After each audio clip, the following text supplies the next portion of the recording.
박사의 책 말하지 않고 말하기라고 하는 책이 있는데 이 책을 읽으며 흥미로운 부분이 있어서 여러분들과 함께 나눕니다. 1969년에 심리학자 스탠리 밀그램이라고 하는 사람이 뉴욕의 거리에 사람들의 시선이 어떻게 바뀌는지 변화하는지에 대해서 관찰하고 연구했습니다. 연구팀은 바람잡이들을 세워놓고 아무것도 없는 건물 6층을 계속 쳐다보게 했다고 합니다. 한 명이 쳐다보고 두 명이 쳐다보고 계속 사람을 추가하여서 5명쯤 길 한복판에 서서 아무것도 없는 건물 6층을 바라보고 있었더니 그때부터 지나가던 사람들의 약 80%가 함께 따라서 그 위치를 바라보기 시작했다는 것입니다. 실제로 그곳에는 아무것도 없었습니다. 그러나 이 5명의 시선이 한 곳으로 향하자 사람들이 생각이 바뀌기 시작했습니다. 저 사람들이 함께 저기를 바라보는 것을 보니 분명 저기에는 무언가가 있을 것이다. 시선에는 힘이 있습니다. 몇 사람이 한 곳을 바라보기 시작하면 다른 사람들의 시선도 움직이기 시작한다는 것입니다. 그리고 시선이 바뀌면 관점이 바뀌게 되고 관점이 바뀌면 행동도 달라진다라는 것이 이 연구의 이야기입니다. 오늘 본문의 느헤미야가 바로 그러한 사람이었습니다. 예루살렘에 있는 사람들은 무너진 성벽을 오랫동안 바라보며 살았습니다. 매일 그 곁을 지나갔고 불탄 정문을 바라보고 살았습니다. 그러나 그들에게 무너진 성벽은 더 이상 새롭지가 않았습니다. 원래 그랬던 거야. 우리가 어떻게 할 수 없는 거야. 이제는 어쩔 수 없다. 무너진 현실을 오랫동안 바라보다 보니 수치가 익숙해졌고 무기력감에 빠져 있는 것이 지금 이스라엘 사람들의 모습입니다. 그런데 느헤미야는 같은 성벽을 바라보며 같은 성벽을 보았지만 다른 시선으로 그것을 보았습니다. 백성들은 폐허를 보았지만 느헤미야는 다시 세워갈 사명을 보았습니다. 백성들은 불가능한 것을 보았지만 느헤미야는 하나님의 선하신 손을 보았습니다. 성벽이 달라진 것이 아닙니다. 성벽을 바라보는 시선이 다른 것입니다. 느헤미야가 그 시선으로 백성들에게 느헤미야 2장 17절과 같이 이와 같이 이야기를 합니다. 후에 그들에게 이르기를 우리가 당한 공경은 너희도 보고 있는 바라. 예루살렘이 황폐하고 성문이 불탔으니 자 예루살렘 성을 건축하여 다시 수치를 당하지 말자 하고 느헤미야는 먼저 우리가 당한 공경이라고 이야기합니다. 그는 왕궁에 머물러 있었던 사람이었습니다. 무너진 예루살렘에 살고 있지 않고 멀리 떨어진 페르시아 왕궁에 살고 있었으며 이 이스라엘 사람들과 함께 여기에 머물렀던 것이 아니라 편하고 안락한 왕궁 안에서 높은 지위를 살았던 것이 느헤미야였습니다. 이 느헤미야가 예루살렘 수치, 즉 너희들의 수치를 모면하자라고 이야기하는 것이 아니라 우리의 수치다.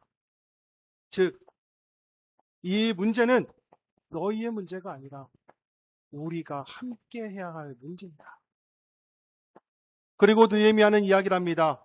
예루살렘 성을 다시 건축하여 다시는 수치를 당하지 말게 하자. 개역 성경에는 여기에 우리라고 하는 주어가 반복되어 나와 있지 않지만 건축하여 당하지 말자라고 하는 이 부분은 화자와 듣는 자가 함께 포함되어져 있는 청유형 문장으로 되어져 있습니다. 즉 느헤미야는 백성들에게 일방적으로 일을 시키는 것이 아니라 자신도 그 사명 안에 포함되어져 있는 함께 있는 사람으로서 우리가 함께 일을 감당하자라고 얘기하는 것입니다. 또한 느헤미야는 하나님께서 자신을 어떻게 도우셨는지에 대해서 전하고 있습니다. 18절에 백성들이 응답합니다. 하나님의 백성들이 18절에 하나님께서 우리를 어떻게 도와셨는지 또 그 말씀을 증거하였고 그 18절에 백성들이 그 말에 응답하는 장면이 나옵니다. 18절입니다. 우리 함께 읽어보겠습니다. 시작. 또 그들에게 하나님의 선한 손이 나를 도우신 일과 왕이 내게 이른 말씀을 전하였더니 그들의 말이 일어나 건축하자 하고 모두 힘을 내어 선한 일을 하려 하매. 그들의 말에 일어나 건축하자. 느헤미야가 바라봤던 곳을 백성들도 다시 바라보고 그들의 시선이 변하기 시작하였습니다. 느헤미야 한 사람이 그 성벽을 바라보며 하나님께서 하실 일들, 또 하나님께서 회복하실 일들을 바라보기 시작하니 그 한 사람 안에서 정체성이 이제 공동체 안의 정체성으로 바뀌게 되어졌고, 느헤미야 한 사람이 나는 하나님의 백성이다라고 하는 이 고백을 통하여서 우리 모두가 하나님의 백성이다라고 하는 공동체의 고백으로 바뀌고 변하기 시작했다는 것입니다. 그리고 오늘 우리가 함께 읽은 느헤미야 3장에서 백성들의 시선이 바뀌자 이제 그들의 행동도 변하고 바뀌는 것을 볼 수가 있습니다. 보는 것에서 끝나지 않고 듣고 움직이기 시작합니다. 그 이야기에 감동받고 그 자리에 머무는 것이 아니라 이제 각자의 자리로 돌아가서 각자의 일을 시작하게 됩니다.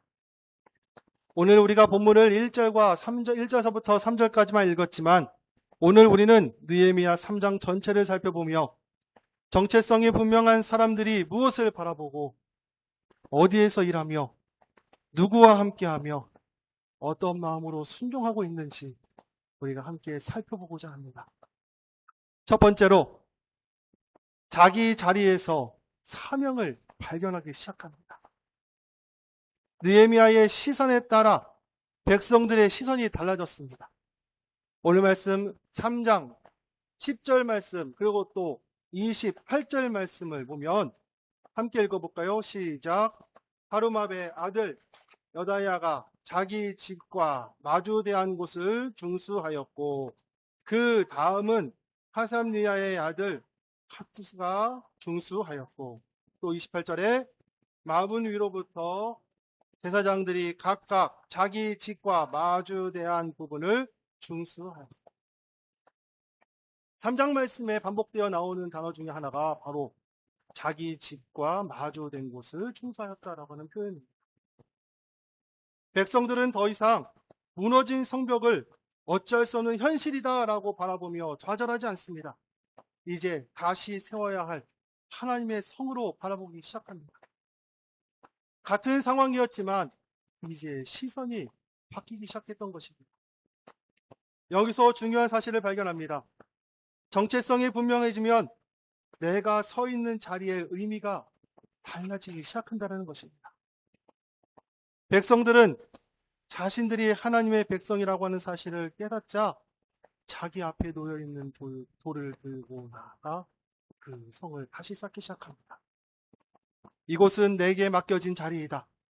하나님께서 나를 이곳에 세우신 데는 이유가 있다. 이 성벽은 내가 책임져야 할 사명의 자리이다. 성경에 보면 믿음의 사람들도 그러하였습니다. 요셉은 애굽의 노예로 팔려갔습니다. 보디발의 집에 노예로 팔려갔던 요셉, 그 자리는 자기가 원했던 자리가 아니었을 것입니다.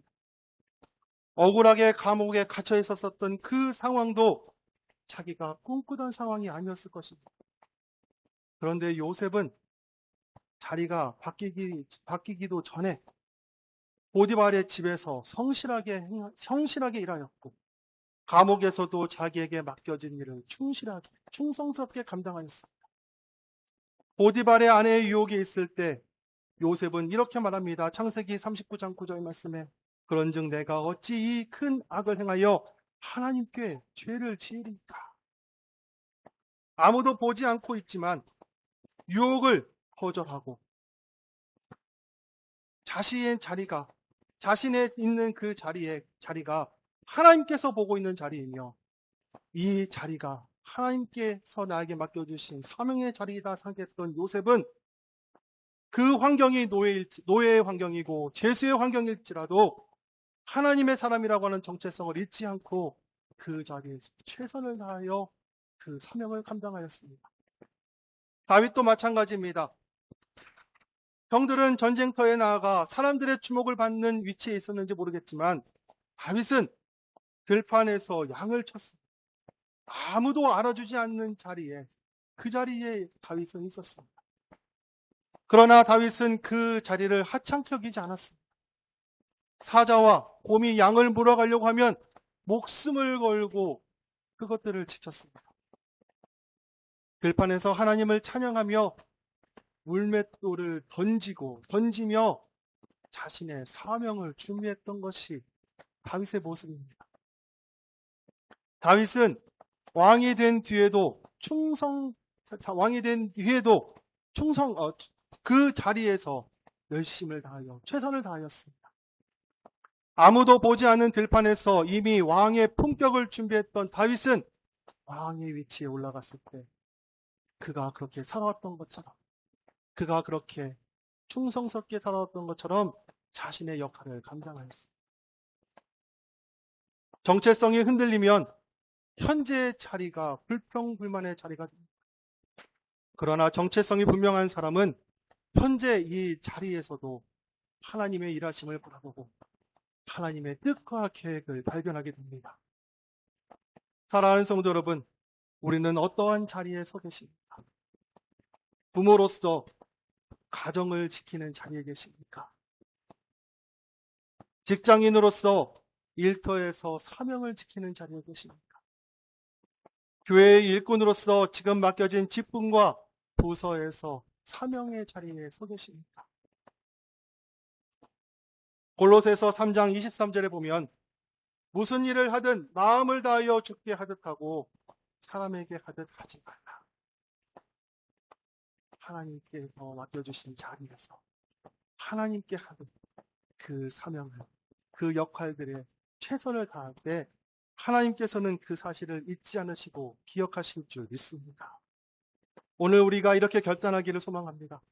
주님, 내가 서 있는 이 자리를 바라보며 불평하기 전에 지금 이 자리에 서게 하신 하나님의 인도하심을 바라보게 하여 주시옵소서. 가정에서, 일터에서, 또한 교회에서 나에게 맡겨진 내 앞에 있는 성벽을 바라보며 돌 하나 얹고 쌓아 올리는 믿음의 충성된 종이 되게 하여 주시옵소서. 정체성이 분명한 사람은 좋은 자리를 찾아가는 것이 아니라 자신이 서 있는 자리를 사명의 자리로 바꾸는 사람. 그게 바로 믿음의 사람이고 바로 정체성이 분명한 사람의 모습인 줄 믿습니다. 정체성이 분명한 사람이 첫 번째로 자신의 자리에서 사명을 발견했다면 두 번째는 서로의 옆에 있는 사람을 함께 세워나가는 것이 정체성이 분명한 사람의 모습입니다. 느헤미야서 3장에 반복되어 나오는 그러한 표현이 있습니다. 그것은 바로 그 다음은이라고 하는 표현입니다. 2절 말씀 읽보면 그 다음은 여리고 사람이 건축하였고 또 그 다음은 이므리의 아들 삭굴이 건축하였으며. 느헤미야 3장에서 나오는 이 그 다음이라고 하는 이 표현은 우리말로 이렇게 그 다음이라고 표현하다 보니까 한 사람의 공사를 마친 이후에 그 다음 사람이 이어서 일하는 것처럼 그렇게 이해할 수도 있습니다. 하지만 원문의 의미는 다릅니다. 원문에서는 이 말의 뜻을 그의 손 곁에서, 그 옆에서라고 하는 의미를 갖고 있습니다. 즉, 한 사람이 자기 구역을 마치고 그 다음 사람이 일을 이어받은 것이 아니라 한 사람이 그 구간에서 일을 하면 옆 사람이, 다음 사람이 그 옆에서 함께 일을 하고 있는 그러한 모습을 보여주고 있는 것입니다. 다시 말해서 느헤미야 3장은 공사의 시간표를 보여주는 것이 아니라 성벽에 일하는 일꾼들이 어떻게 배치되었는가를 보여주는 지도와 같은 그러한 장이다라는 것입니다. 양문에서 시작하여서 성벽을 따라가며 한 사람씩 한 사람씩 자기의 이름대로 그 역할들을 감당하였습니다. 여리고 사람이 그 옆에서 일을 하였고, 금장색 향품을 파는 장사하는 사람이 그 옆에서 성벽을 쌓아 올렸고, 그 옆에는 예루살렘 지방에 살고 있었던 사람의 관리들이, 또 그 옆에는 살룸이 자신의 딸들과 함께 성벽을 쌓아 올렸으며, 또 제사장과 레위인, 성전에서 섬기던 사람들과 상인들이 각각의 구역을 맡아서 그 일들을 감당했던 이야기가 느헤미야 3장의 이야기입니다. 직업도 달랐고 신분도 달랐으며 살아온 지역도 할 수 있는 일도 달랐지만, 그러나 그들은 단 하나 공통점이 있었습니다. 바로 하나님께서 일을 나에게 맡겨주셨다라고 하는 정체성이 분명한 사람들이었다는 것입니다. 우리는 하나님의 백성이다.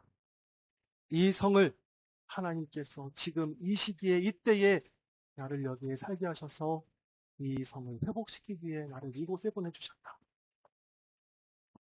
느헤미야 한 사람의 열심으로 예루살렘 성벽이 세워지는 것이 아닙니다. 몇 사람의 능력 있는 사람으로 불가능합니다. 한 사람이 마무리하면 그 옆에서 또 다른 사람이 함께 그 일을 감당하는 것. 여기에서 중요한 것은 누가 더 많이 일하였는가, 누가 더 높이 쌓았는가가 중요한 것이 아닙니다. 그 옆에 일하는 사람과 내가 일하는 사이에 틈이 있느냐 없느냐. 그 사이가 잘 메꾸어져서 성이 잘 건설이 나아가고 있는가. 교회도 마찬가지입니다. 예배를 뜨겁게 드렸는데 돌봄의 자리가 비어 있으면 그 빈 틈이 교회를 무너뜨릴 수 있습니다. 말씀이 선포되어지고 말씀에 순종하고 하면 하지만 다음 세대가 방치되어진다면 그 틈은 벌어질 것입니다. 선교와 봉사를 열심히 하는데 성도들 사이에 관계가 떼어진다면 그 틈으로 인하여서 교회는 무너지게 될 것입니다. 내가 맡은 자리만 나만 잘하고 나만 최선을 다한다라고 해서 될 문제가 아니라 함께 옆에서 함께 봉사하고 헌신하는 성도들과 하나가 되어지게 되고 한 마음이 되어지게 되고, 그가 부족한 것을 내가 채워주고 내 부족한 것을 함께 도움을 요청하며 그 성을 쌓아 올릴 때 우리의 교회가, 우리의 믿음이 더 든든해지는, 더욱 성장해 나아가는 교회의 모습으로 보여지게 될 줄 믿습니다. 정체성이 분명한 사람은 혼자 앞서 나가는 것이 아닙니다. 옆에 사람과 함께 나아갑니다. 더 인상적인 것은 느헤미야 3장에서는 느헤미야의 이름이 보여지지 않는다는 것입니다. 그가 자신을 드러내는 것이 아니라 함께 일했던 수많은 사람들과 함께 그 일을 감당했다라고 하는 것을 느헤미야 3장은 우리에게 보여주고 있습니다. 사랑하는 성도 여러분, 오늘 우리가 이 말씀을 붙잡고 기도할 때에 이렇게 선포하십시오. 주님, 저는 구경꾼으로 남지 않게 하여 주시옵소서. 혼자 앞서 나가지 않게 하여 주시옵소서. 지쳐있는 사람이 있다면 그 옆에 제가 설 수 있게 하여 주시고, 제게 맡겨진 구간들을 충성스럽게 감당하며 옆 사람과 함께 사랑으로, 믿음으로 연결해 나아가는 믿음의 우리 공동체가 될 수 있도록 인도하여 주시옵소서. 세 번째로, 무명이라도 이름 없는 사람이라도 하나님께서는 그 이름들을 다 기억하신다라는 것을 오늘 말씀을 통하여 우리에게 보여주고 계십니다. 느헤미야 3장을 읽다 보면 발음하기도 어려운 사람들의 이름이 계속해서 등장하고 있습니다. 어찌 보면 이 부분들을 이렇게 나열할 필요가 있을까라고 하는 생각이 들 만큼 이름도 알 수 없는 사람들이 기록되어 있습니다. 그냥 많은 사람들이 힘을 합하여서 성벽을 중수하였다라고 그렇게 기록해도 될 건데, 한 사람 한 사람 이름을 다 기록하고 있습니다. 왜 하나님께서 이와 같이 이들의 이름을 기억하셨을까? 하나님은 한 사람 한 사람을 소중하게 생각하시는 분이신 줄 믿습니다. 우리에게는 낯선 이름이지만 이 성벽을 공사하는 데 있어서 이들이 누군지 우리는 알지 못하지만 역사책에서 이들의 삶을 더 이상 찾을 수가 없고 이 사람들이 앞으로 어떻게 살았는지 우리는 기억할 수 없지만 그러나 하나님께서는 이 사람들의 한 명 한 명의 이름을 기억하셨고 오늘 성경책에 기록하고 계신 줄 믿습니다. 누가 어느 구간에서 돌을 들었는지, 누가 성문을 세웠는지, 누가 보이지 않는 그곳에서 땀을 흘렸는지 하나님께서는 다 아십니다. 그리고 그들의 이름을 기억하십니다. 우리가 오후 예배 시간에 무대 뒤에 선 영웅들이라고 하는 주제로 말씀을 함께 나누고 있습니다.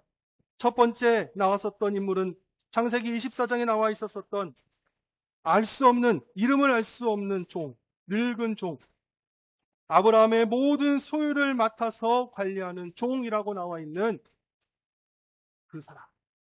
많은 사람들은 그를 엘리에셀이라고 추정하고 있습니다. 하지만 그의 이름은 거기에 등장하고 있지 않습니다. 하지만 그는 자신의 이름이 드러나는 것을 중요하게 생각하지 않고 자신에게 맡겨진 일, 자신의 주인에게서 받은 그 사명을 붙잡고 끝까지 최선을 다하는 모습을 우리가 보았습니다. 지난주에는 모세가 기도할 때에 함께 모세의 팔을 붙잡고 함께 기도했던 홀을 보았습니다. 전쟁터에서는 여호수아가 아말렉과 싸우고 산 위에서는 모세가 하나님의 지팡이를 붙잡고 기도하고 있었지만 홀은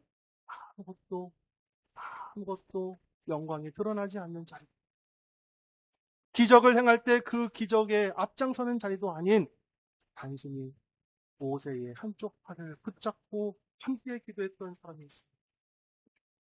사람들은 모세와 여호수아를 바라보며 그들의 이름을 기억할지 모르겠지만 하나님은 홀을 기억하셨고 그 이름을 성경책에 기록한 줄 믿습니다. 사람들은 그 수고를 모르고 지나갈 수 있습니다. 그러나 하나님은 잊지 않으십니다.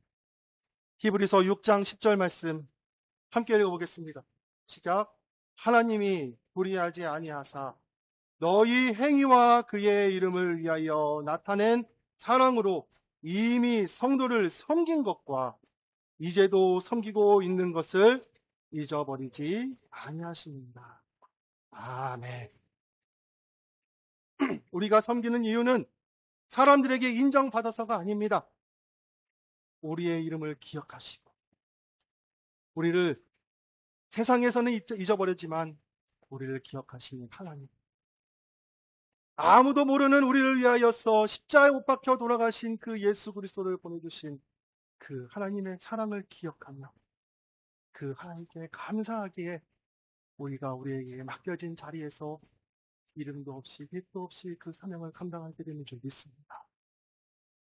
사랑하는 성도 여러분, 주님께서 아십니다. 주님께서 기억하십니다. 주님께서 마지막 우리에게 생명의 면류관, 승리의 면류관을 허락하여 주실 줄 믿습니다. 오늘 설교를 시작하며 뉴욕 거리에서 이뤄졌던 실험에 대해서 함께 말씀을 나눴습니다. 몇 사람이 한 곳을 바라보기 시작하니 많은 사람들이 그곳을 바라보았다. 저는 이 이야기를 읽으며 제 마음속에 이런 생각이 들었습니다. 그렇다면 우리 가운데 소수의 믿음의 사람 소수만이라도 한 마음으로 하나님을 바라보기 시작하면 어떻게 될 것인가?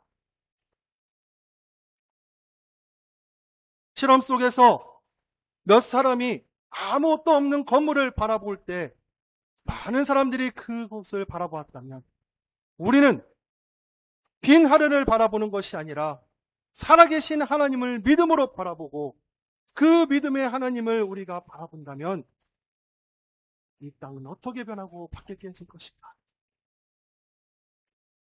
느헤미야 한 사람이 하나님을 바라보며 일어날 때에 백성들의 시선이 달라지게 되어졌고 그들의 마음이 변하고 바뀌어져서 지금까지 지금까지 방치되었던 성벽을 다시 세우기 시작했던 것처럼 우리 한 사람 한 사람이 하나님을 바라보고 우리 성은 교회가 하나님을 바라볼 때에 이 땅의 사람들이, 이 땅에 믿는 사람들이, 이 땅에 하나님을 모르는 사람들이 우리의 시선을 따라 하나님을 바라보고 하나님의 일하심을 바라보게 되지 않을까. 소수의 중직자들이, 소수의 성도들이 각자의 자리에서, 자신의 자리에서 하나님을 바라보고 하나님은 놀라운 일을 우리에게 허락하여 주실 줄 믿습니다. 사랑하는 성도 여러분, 누가 먼저 시작할 것인가? 누가 먼저 변화될 것인가? 구경꾼에서 머무르지 마시고 내가 먼저 변화된 자리, 구원의 자리, 내가 먼저 사명의 자리로 나아가 내가 먼저 그 일을 시작하겠다. 믿음으로 결단하시는 귀하고 복된 우리 성원교회 모두가 되시기를 주님의 이름으로 축복합니다. 우리 이 시간에 함께 결단하십시오. 주님, 제가 먼저 하나님을 바라보겠습니다. 지금 서 있는 이 자리에서 사명을 발견하고 사명대로 살아가겠습니다. 주님, 구경꾼으로 남지 않게 하여 주시고 지쳐있는 사람 옆에서 함께 중보하며 기도하는 믿음의 우리 성교회가 되게 하여 주시옵소서. 아무도 알아주지 않아도 주님이 기억해 주신다고 하는 그 믿음을 붙잡고 끝까지 순종하고 충성된 주님의 성도들 될 수 있도록 인도하여 주시옵소서. 기도하시겠습니다.